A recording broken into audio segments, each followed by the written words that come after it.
Here now with reaction, the author of the #1 New York Times best-selling book. It's a children's book. It's Take Heart, My Child, A Mother's Dream. Fox and Friends co-host Ainsley Earhardt and Fox News contributor. By the way, first time since you've been a contributor, Taya Kyle is with us.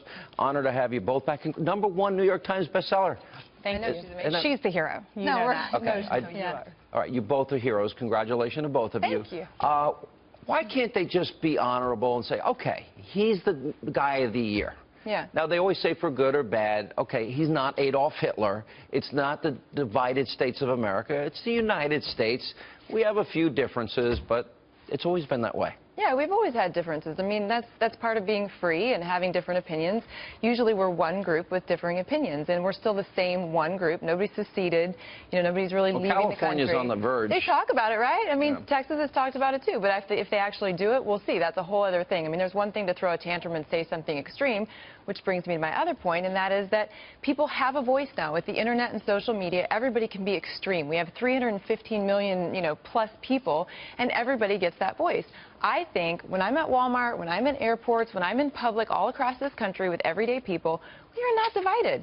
We're very nice to each other. We're good, neighborly people. We look out for each other in line. We help each other out with our bags on the airplane. I do that all the time. I'm helping everybody out online. You're not in public, in basic public anymore. So, so I'm just saying, like, that everyday people like me, we're fine. We're not divided. But social media, this is mainstream media. They're upset that they didn't win. They like to have control. They don't like Donald Trump tweeting because they want to control the message. So, of course, they're going to put him on the cover and put the divided states of America. It's obvious he's going to be the most interesting man or person, like it or not. So he had to be on the cover.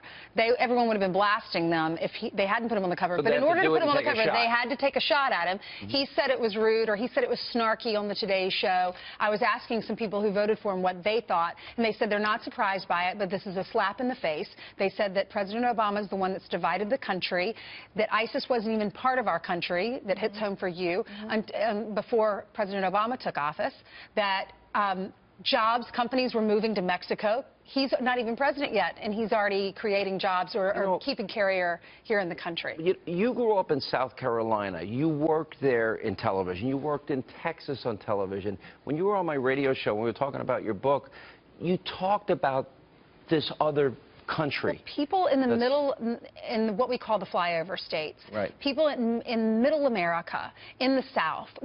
You're from Texas. We're just trying to put food on our table. We are trying to make our lives a little better for our children than what we had. And we're doing it the right way. We're working really hard. There are a lot of people I know. By the grace of God, we all have great jobs, and we're having a lot of fun doing it. But there are a lot of my friends that hate their job. They hate going to work every day. They're doing it to pay their bills.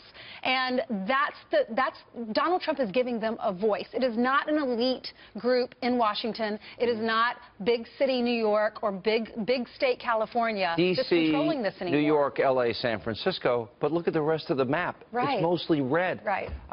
We've gone through this now with two election cycles. In 2008, it was Barack Obama saying, these bitter Americans clinging to their God, guns, Bibles, religion. And what's wrong with that?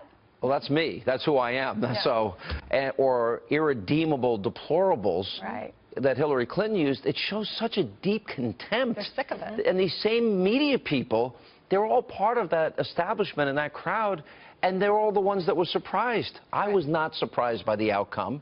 I knew it was a hard path, but a doable path. They thought there was no chance that Donald Trump could win. Right. Well, here's a perfect example. I read an article that said something about what Obama wanted to do after his presidency. And he was saying that the Democratic Party needed to get out, and they need to get out and talk to the people and tell them about their programs and tell them why it works and why they should vote the way they vote, right? So in my mind, what I'm hearing him say is that he needs to get out and indoctrinate the people into going with the theory that they've developed as best for the country. He had 8 years. Versus asking people, what do you want? That's what freedom is. That's what this democracy is. It's getting out and saying, people, what do you want? And let us go to government and represent you. And to me, that's a fundamental difference, and that's where it's getting lost. They want to create the narrative. So go back to your friends that maybe people that you know in your life that don't like their jobs. I went through 20 years of blue-collar work in my life.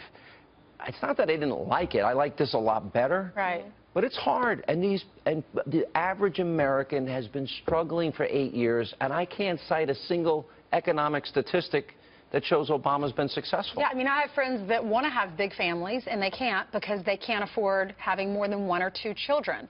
I have friends that are putting $7 in the tank when they go to the gas tank, $7.53, because that's all they have in their wallet, that are still bouncing checks or living paycheck to paycheck. And these are people, my friends, that are in their 40s. You know, it's not like we're in our 20s anymore when we all did that kind of thing to survive. That was a long time ago for me, but yeah, for you girls, okay, 20s, you can still remember those years. Great. Yeah. I know, but I mean, he gives them a voice, and he gives them hope that they're not, that he's not going to increase taxes, he's going to lower taxes, he's going to improve race relations, people are hoping, and he's just going to keep jobs here and keep our country safer. That's why I call this election the forgotten man, forgotten woman election. Those are the people that won that for Donald Trump. Good to see you both. Congrats on your contributorship. Congrats on #1 on your book. Thank you.